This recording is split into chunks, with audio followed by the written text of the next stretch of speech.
तो यहाँ पे मैंने 3 ड्रामे पहले किए हुए थे भड़ास, परदेस और बदनसीब। और एक प्रोडक्शन हाउस जो था वो इसी टर्किश प्रोडक्शन हाउस के साथ कोलैबोरेट कर रहा था एक और प्रोजेक्ट के लिए। और साथ में ये प्रोडक्शन हाउस जो था टर्किश, ये एक वेब सीरीज़ भी बना रहा था, कोई ब्याज। तो ऐसा हुआ कि they reached out to the production house in Pakistan and they were like we need a Pakistani boy for the role of a Pakistani. जो एक किरदार है वो एक पाकिस्तानी का है। तो फिर मैंने इस चीज़ के लिए ऑडिशन किया 2 दफ़ा। पहले इंग्लिश में करवाया गया, फिर टर्किश में ऑडिशन करवाया गया, और फिर अल्हम्दुलिल्लाह उनको काम पसंद आ गया and that's how I got this role.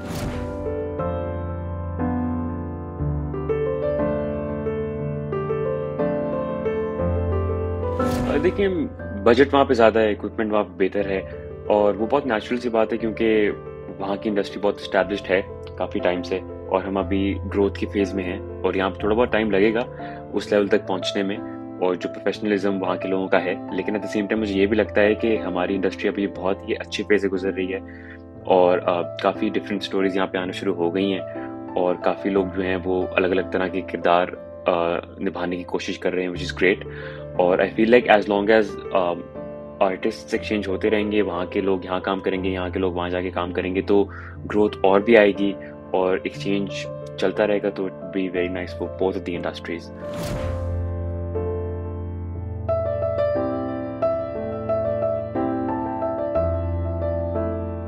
पूरा पूरा तो नहीं खैर, लेकिन आई थिंक कोई 80-90% जो ये ड्रामा है वो टर्किश ज़बान में ही है। और मैं ये तो नहीं कहूँगा कि मैंने ज़बान सीखी, लेकिन ऐसा था कि मेरे जो डायलॉग्स थे अगेन 80-90% जो थे वो टर्किश ज़बान में ही थे। तो डायलॉग्स का रट्टा लगाना पड़ा था, और जितना मतलब मैं समझ सका था ड्यूरिंग द शूट मैं समझने की कोशिश मैंने की उसको। लेकिन हमारा ऐसा था कि हमारी स्क्रिप्ट जो थी वो बीच में से डिवाइडेड थी, तो राइट साइड पे इंग्लिश लिखी होती थी और लेफ्ट साइड पे टर्किश। तो मतलब समझ आ जाता था, लेकिन मैंने 1 महीना पहले मैं चला गया था शूट से पहले, और फिर मैंने काफ़ी मेहनत की कि मेरी जो प्रोनाउंसिएशन है टर्किश की वो अच्छी हो जाए और डायलॉग्स में ठीक से प्रोनाउंस कर पाऊँ। क्योंकि जब मैं इनिशियली गया था तो मुझे ये बताया गया था कि आपको ब्रोकन टर्किश बोलनी है। तो मुझे ऐसा लग रहा था कि मतलब ब्रोकन तो आपको तो पता है ना, हमारे यहाँ तो ब्रोकन का एक जो कॉन्सेप्ट है वो काफ़ी ज़्यादा ब्रोकन है। तो वहाँ जाके मुझे उन्होंने कहा कि ऐसा नहीं है, कि आप जो भी बोलेंगे वो मैटर नहीं करता, आपने जो बोलना है आपका तलफ़्फ़ुज़ इतना क्लियर होना चाहिए कि हम समझ सकें कि आप बात क्या कर रहे हैं और आप कहना क्या चाह रहे हैं। तो 1 महीना काफ़ी मुश्किल डायलॉग्स थे। अब एग्ज़ाम्पल के तौर पे मैं आपको एक बता देता हूँ, जैसे एक डायलॉग था "Tatsızlık çıkarmak isterdim ama ağız tadın kaçsen istemiyorum abiciğim।" उसका मतलब मत पूछिएगा, मैं भूल गया हूँ। लेकिन जस्ट इमेजिन, अब पहली दफ़ा मैं जा रहा हूँ तो ये लफ्ज़ तो मुझसे और ये लाइन तो मुझसे पढ़ी ही नहीं गई। तो उन्होंने मुझे ऐसे इस चीज़ को ब्रेक डाउन करके एक-एक लाइन को, एक वर्ड को इस तरह मुझे पढ़ाया ही कह लें। क्योंकि अब जैसे तत्सिज़लक का वर्ड है, उन्होंने तत्सिज़लक बीच में डैशेज़ लगा के, चिक-खरमक बीच में डैशेज़ लगा के। तो इसी तरह से मुझे फिर आहिस्ता-आहिस्ता लैंग्वेज मैंने ग्रास्प करना शुरू की, और ओवर टाइम थोड़ी बहुत भी नहीं, बहुत ही थोड़ी मैंने टर्किश सीख ली है। लेकिन अभी साथ-साथ उसपे भी मेहनत कर रहा हूँ कि होपफुली फ्यूचर में काम शायद आ जाए।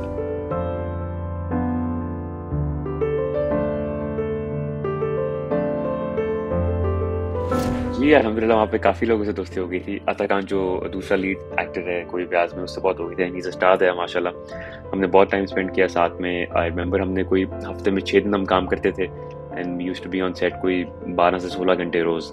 तो हमने काफ़ी उस तरह टाइम स्पेंड किया, और it was great. He is very friendly, very loving, बहुत हेल्पफुल था। और हमारे डायरेक्टर जो थे मिस्टर बिलेंट, वो again amazing director, very friendly, very loving. उन्होंने बहुत सिखाया, उनसे बहुत सीखा। हमारे लाइन प्रोड्यूसर तानबे, उनसे भी बहुत सीखा। He was very friendly again. हमारे सेट पे होते थे कुताय, उन्होंने बहुत हेल्प की टर्किश में, तो उनसे भी काफ़ी अच्छी दोस्ती थी। मरियम हमारी को एक्ट्रेस थी कोई ब्याज में, उनसे भी बहुत अच्छी बॉन्डिंग है। और ओवरऑल सब सेट पे बहुत फ्रेंडली थे, बहुत वेलकमिंग थे, बहुत प्यार दिया सबने। और जिस पॉइंट पे भी मुश्किलात का सामना करना पड़ा, तो हर इंसान जो होता था वो हेल्प करने के लिए रेडी होता था। उनको पता था कि मुझे टर्किश नहीं आती, तो उन्होंने कभी भी किसी तरह का मेरे ऊपर प्रेशर नहीं डाला। तो I am very thankful, and I hope कि हम लोग इंशाल्लाह दोबारा भी काम कर पाएँ साथ में, and hoping for the best.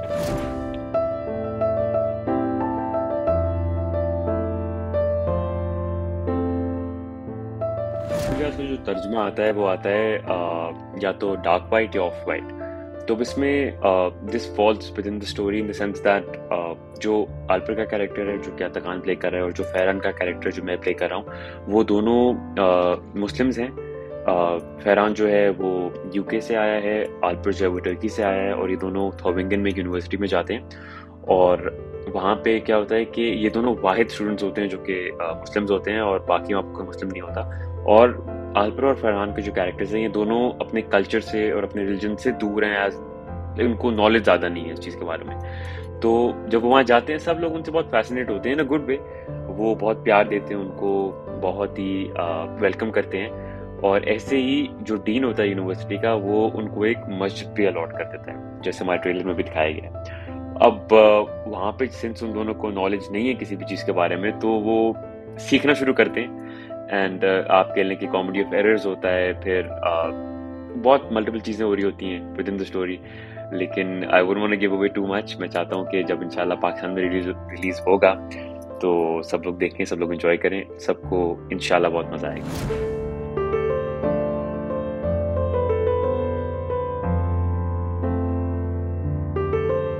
मेरे ख्याल से आई थिंक कोई 3-4 दिन हुए प्रोजेक्ट को रिलीज हुए हुए और अभी मेन उसका बड़ा रिलीज जो है वो टर्की में हुआ है। और द ऐप इज़ न्यू, नया एप्लीकेशन है तो नेचुरली थोड़ा बहुत टाइम तो लगता है ग्रो करने में। लेकिन इंशाल्लाह उनका प्लान है कि इसी साल 100+ कंट्रीज़ में शो रिलीज़ होगा, ऐप भी रिलीज़ होगा। और मैं वेट कर रहा हूँ कि जब ये डब होगा अरबिक में, उर्दू में, इंग्लिश में और स्पेनिश में, और फिर ज़्यादा बड़ा नेचुरली ज़्यादा मुल्कों में पहुँच पाएगा और ज़्यादा बड़ा रिस्पांस आएगा। लेकिन अल्हम्दुलिल्लाह अभी तक जितना रिस्पांस आया है बहुत ही पॉजिटिव है और लोग बहुत प्यार दे रहे हैं, बहुत खुश हो रहे हैं। जितना भी लोगों के अभी तक मैसेज आए हैं वो यही कह रहे हैं कि हम बहुत खुश हुए हैं, हम बहुत हंसे हैं इस सीरीज़ को देख के। तो अच्छा लगता है और अभी तक अच्छा ही लग रहा है कि लोग इस चीज़ को एंजॉय कर रहे हैं। हमने काफ़ी मेहनत की है और काफ़ी मुश्किल लोकेशंस कह लें, मुश्किल वक्तों में हमने इस चीज़ को शूट किया है। और बहुत खुशी होती है कि इसको अभी तक अच्छा रिस्पांस मिल रहा है और अल्लाह करे कि आगे जिन मुल्कों में भी रिलीज़ हो अच्छा रिस्पांस मिले और यहाँ भी इंशाल्लाह जब रिलीज़ हो तो यहाँ के लोगों को भी पसंद आए।